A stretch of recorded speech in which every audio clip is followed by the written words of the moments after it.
nama pedang ini Naga Puspa.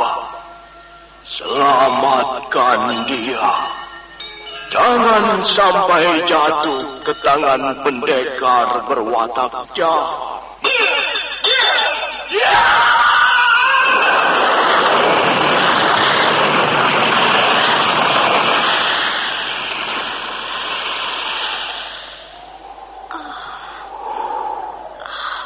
Kakang Kamandanu, kau masih juga tidak percaya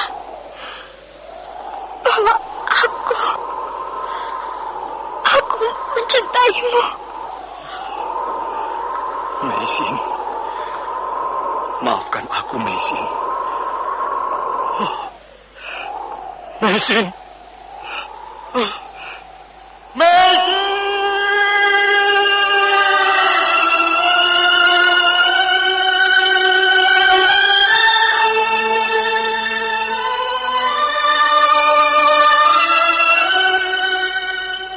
Tutur Tinula.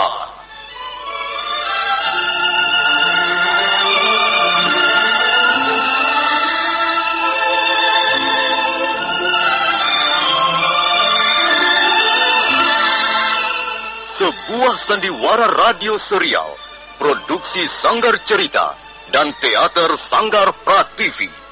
Sebuah kisah dengan latar belakang sejarah runtuhnya Singasari dan berdirinya Kerajaan Majapahit.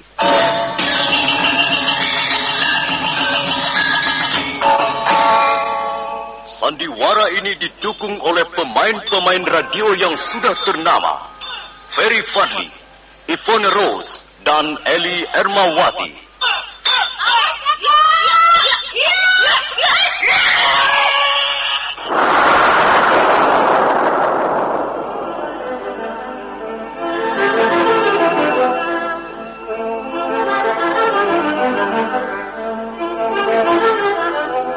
Naskah ditulis dan diolah oleh S. Tijab, hiasan musik dan sutradara C. Ispriyonoka. Kali ini mengetengahkan episode ke-13 dengan judul Geger Pedang Naga Puspa.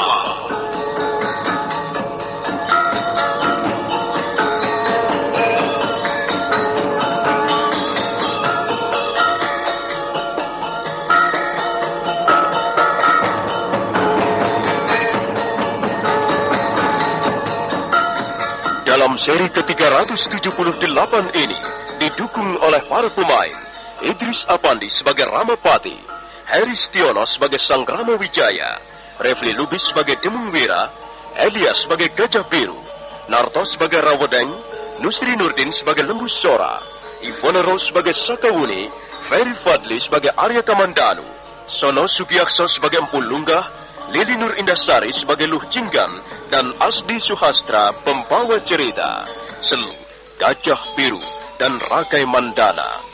Sementara itu Rawedeng, Rayuyu, Rapangsa, dan Rabanyak, yang merupakan anak-anak asuh Sang Ramapati, duduk di bagian samping kiri ruangan Balai Paseban Agung. Mereka nampak mendengarkan dengan seksama apa yang akan dibeberkan oleh bapak asuh mereka. Ampun Gusti Prabu, hamba terpaksa mengatakannya. Ini bukan merupakan tuduhan yang tidak beralasan. Soal apakah itu, Paman Ramapati? Perkaranya menyangkut peristiwa semalam, Gusti Prabu. Melihat peristiwa semalam, hamba mendapat kesan bahwa ada di antara teman-teman kita sendiri yang mempunyai maksud kurang baik terhadap hamba. Rupanya mereka itu bermaksud menjegal tugas-tugas hamba dalam upaya menumpas kaum perusuh. Tentulah hal ini sangat disayangkan, Gusti Prabu. Apakah ada pengawal Praja Majapahit mempunyai sikap seperti itu, Paman Ramapati? Ampun, Gusti Prabu. Sekarang ini mereka pun hadir di ruangan Balai Paseban Agung.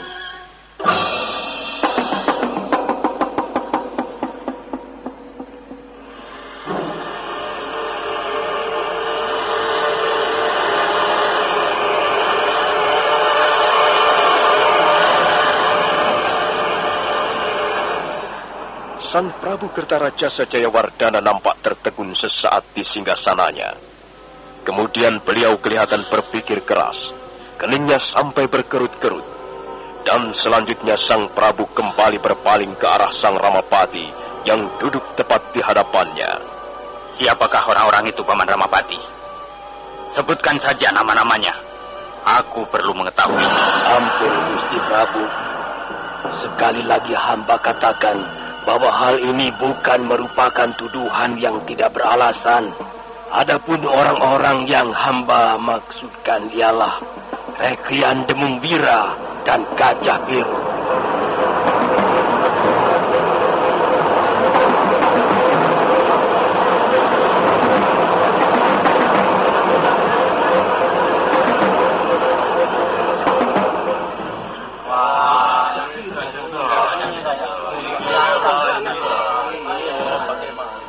Rekrian Demungwira dan Gajah Biru. Benar, Gusti Prabu. Hamba sendiri tidak habis mengerti. Mereka itu sebenarnya adalah teman-teman kita sendiri. Hamba sudah kenal dengan baik dua orang itu. Bahkan hamba pernah menganggap mereka sebagai anak kandung hamba sendiri. Tapi mengapa mereka sampai berbuat senista itu? Sebentar, Paman Ramapati.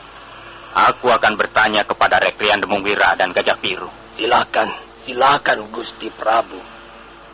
Rekrian Demungwira dan kau Gajah Biru. Iya, Gusti Prabu. Benarkah apa yang baru saja diutarakan oleh Paman Ramapati? Ampun, Gusti Prabu.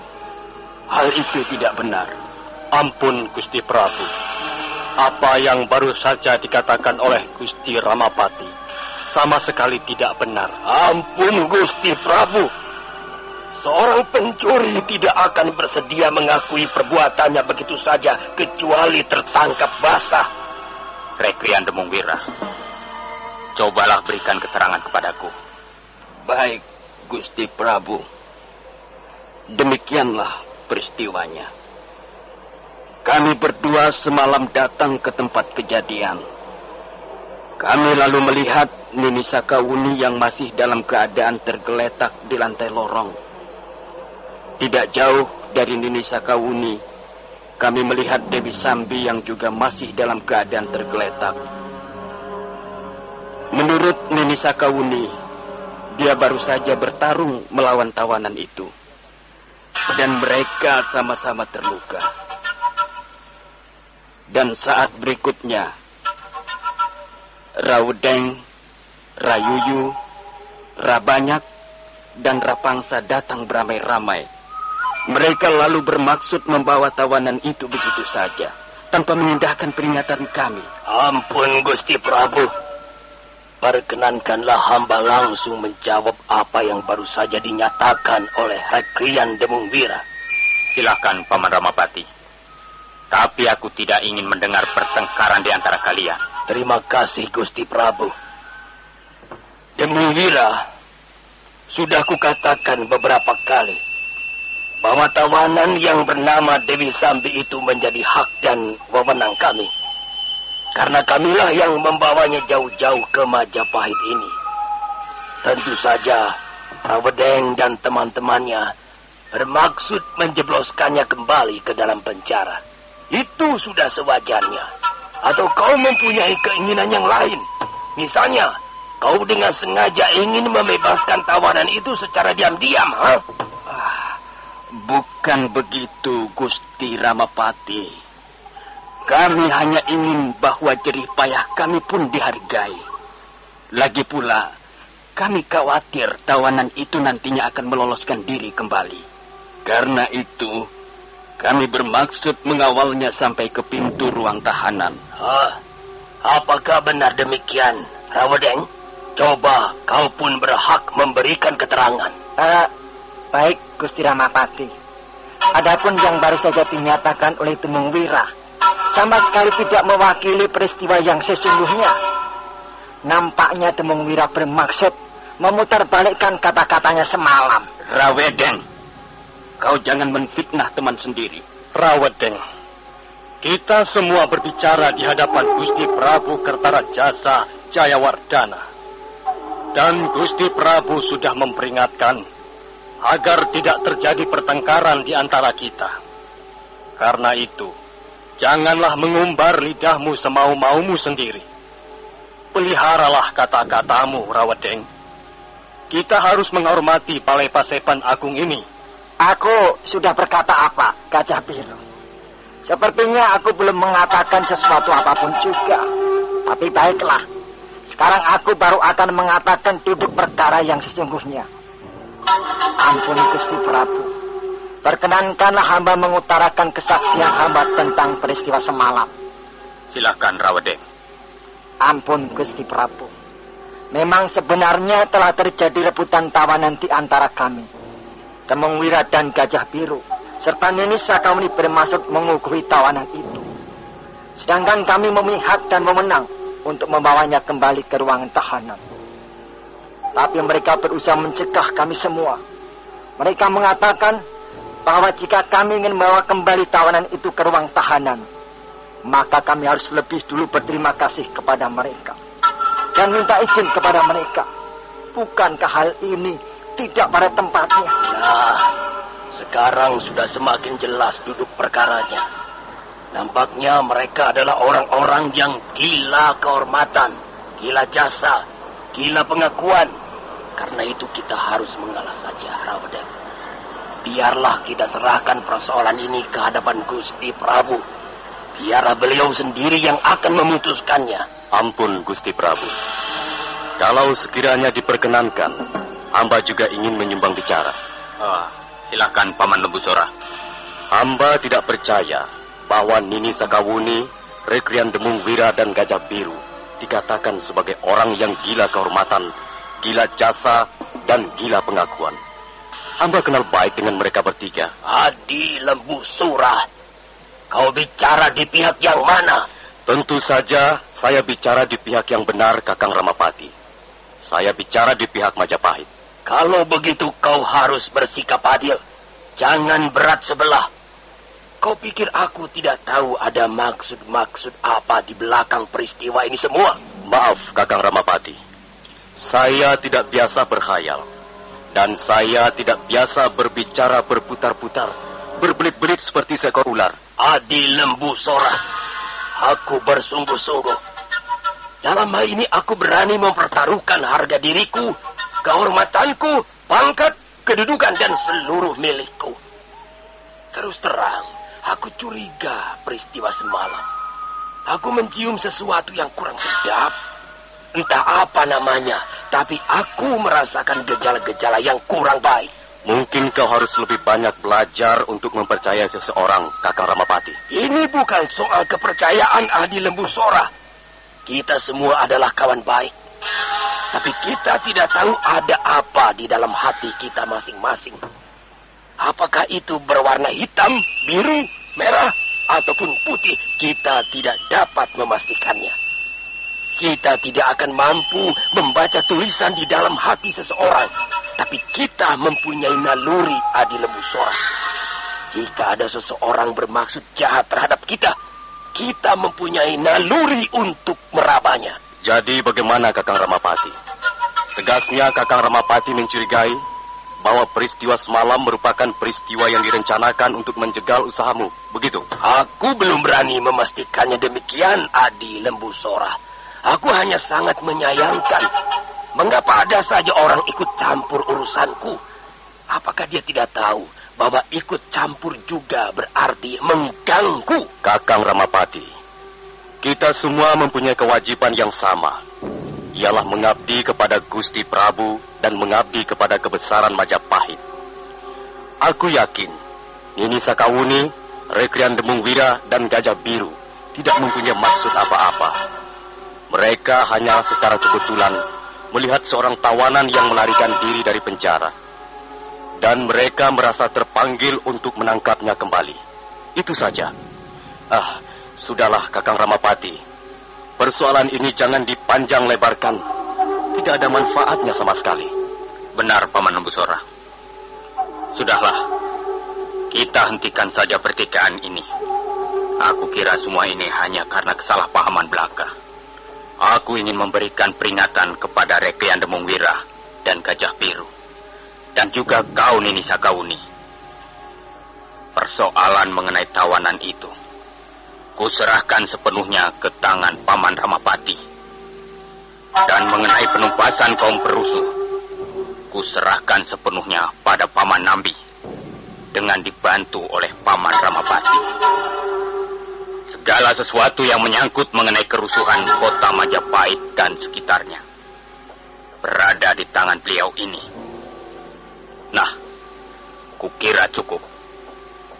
Marilah kita tutup pertemuan ini, dan marilah kita panjatkan puji syukur kehadirat Sang Hyang Maha Agung. Mudah-mudahan para dewa memberkati usaha-usaha kita selama ini. Salam Hyang Prabu. Terimalah salam dan hormat kami. Semoga para dewa memberkatimu.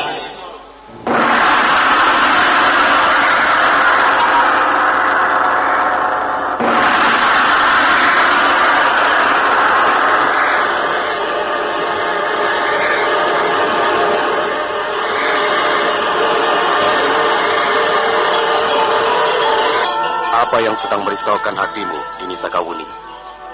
Kulihat sejak tadi kau termenung saja. Apa yang sedang mengganggu pikiranmu, Nduk? Entahlah, Paman.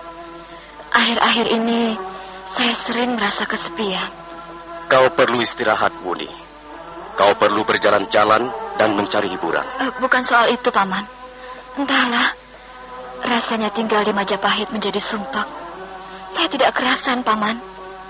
Majapahit yang dulu nampak indah menawan, tiba-tiba sekarang berubah. Tak ada lagi sesuatu yang dapat menyenangkan hati saya di Majapahit. Majapahit tidak pernah berubah, Nini. Kita inilah yang berubah-ubah, dan pandangan kitalah yang berubah-ubah. Ya, mungkin Paman Lembu Suara benar. Tapi banyak sekali peristiwa yang kualami selama ini, Paman. Ayahanda banyak kapuk sudah tiada lagi. Demikian juga Kakang Ranggalawi sudah pergi. Rasanya di Majapahit ini saya tidak mempunyai lagi teman dekat, Paman. Saya tidak mempunyai lagi sahabat yang bisa saya pergunakan untuk menumpahkan unek-unek saya. Kau pikir aku ini siapa, Wuni? Pamanmu kan masih ada di sini. Lembu Sora masih duduk di sampingmu. Kau tidak perlu khawatir apa-apa. Ya. Kalau ada sesuatu yang tidak enak di hatimu, katakan saja. Tumpahkanlah semuanya padaku. Aku pasti akan menampungnya dengan senang hati. Saya percaya, Paman. Tapi saya sedih melihat kedudukan Paman Lembu Sora sekarang ini. Saya sendiri tidak tahu mengapa. Tapi rasanya jarak antara saya dan Gusti Prabu juga semakin jauh. Sudahlah Sakawuni. Kalau terus-menerus kita pikirkan, memang hal itu bisa mengundang kesedihan dan sakit hati. Tapi apakah gunanya memikirkan hal-hal yang berada di luar wewenang kita? Kita ini hanyalah para kawula. Kita menjadi mulia ataupun sebaliknya menjadi hina, hanya karena dari Sang Prabu datangnya. Sang Prabu adalah junjungan kita bersama. Kalau dia mengatakan biru, maka birulah kita semua. Dan kalau dia mengatakan merah, maka serentak kita pun menjadi merah. Sudah, Landu. Tenangkan hatimu. Mulailah belajar mendewasakan pikiranmu. Becik ke titik, olo ke toro. Perbuatan jahat ataupun kemuliaan hati pada akhirnya akan diketahui orang juga. Itu sudah merupakan hukum alam. Paman Lembu Sora. Iya, Nduk. Ada apa, Wuni? Malam ini juga saya akan pergi meninggalkan Majapahit. Apa? Maaf, Paman Lembu Sora. Bukannya saya tidak menaruh perhatian kepada Paman, tapi saya benar-benar tidak kerasan. Saya akan mencari Arya Kamandanu. Saya bisa mati ngenes kalau terus-menerus hidup dengan cara seperti ini. Maaf, Paman. Saya memang harus pergi. Kau akan mencari Arya Kamandanu kemana? Kau sendiri mengatakan tidak tahu kemana tujuannya pergi. Pokoknya saya akan mencarinya, Paman. Dan saya harus bisa menemukannya. Memang demikianlah watak Sakawuni. Dia adalah seorang gadis yang keras hati. Berulang kali Lembu Sora membujuk, tapi Sakawuni tetap ingin pergi meninggalkan Majapahit. Dan memang benar, Malam itu juga Sakawuni mempersiapkan perbekalan untuk di jalan. Maka setelah segala sesuatunya dirasa cukup, Sakawuni naik ke atas punggung kuda, dan sebentar kemudian gadis itu pun sudah memacu kudanya menyusuri jalan-jalan di kota Majapahit. Ya.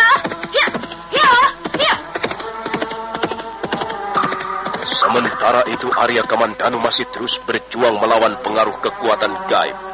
Dia tetap duduk bersila di dalam ruangan Gua Garunggang. Sudah hampir 17 hari lamanya Arya Kamandanu bertapa di dalam goa. Dia tidak makan, tidak minum, tidak mengeluarkan kata sepatah pun, dan tidak melihat cahaya matahari.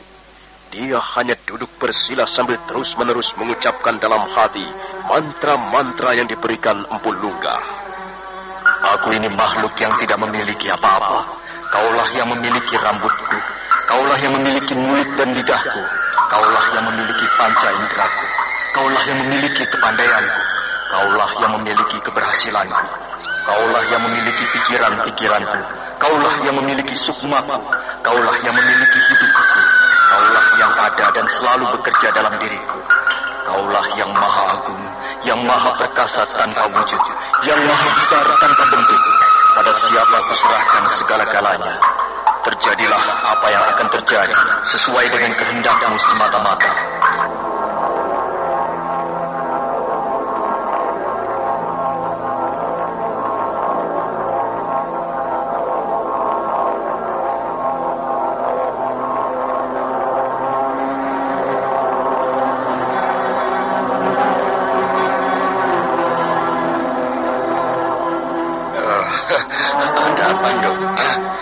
Diam saja seperti arca batu.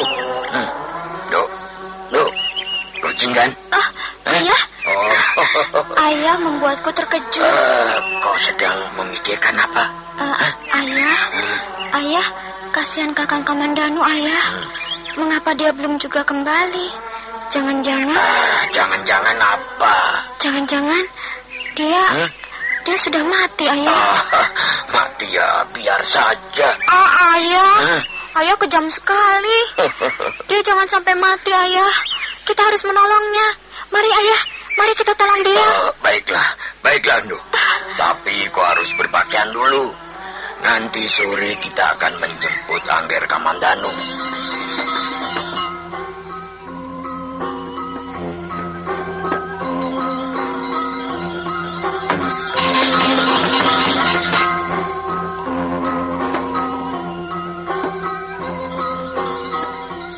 Jinggan tersentak. Wajahnya menjadi merah dan matanya berbinar-binar. Gadis itu kelihatannya sangat bahagia. Empu Lunggah menggeleng-gelengkan kepalanya. Dia tahu sebenarnya apa yang bergejolak di dalam hati putrinya. Nah, saudara pendengar, bagaimanakah kisah selanjutnya? Apa yang akan terjadi atas diri Kamandanu? Apakah dia akan berhasil mengalahkan pengaruh kekuatan gaib itu? Saudara pendengar, silakan menunggu seri berikutnya. Sampai jumpa.